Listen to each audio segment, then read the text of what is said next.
Kublai phi baru kini gilong ki khubor bam takasni ki Pulit ka West Jaiñtia Hills district la pentip bagilala ban penbet ye jing toket halor ka jing kynnoh jing ulit Damehi muli arfu frasnem karta na yalong tuber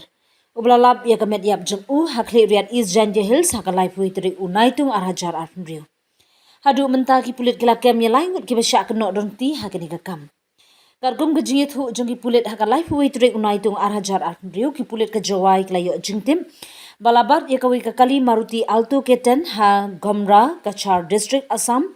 Marmar ka kinhun Pulit na West Jaiñtia Hills kalalit siya Assam ban kurup yakati kakali mat banwan ra yaki basya kynnoh siya Meghalaya na gabanta ka jing tokin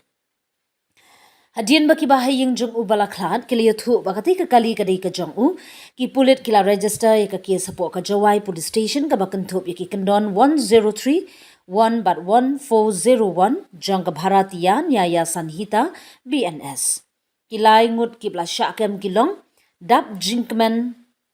paslen arpnriusnem na Lakasen Village East Jaiñtia Hills Samuel Yakai arpsansnem na Kerpong Village East Jaiñtia Hills. Duni wan kemen sutnga arpnriusnem na Khaidong Village East Jaiñtia Hills. Kipulit kila pentip bala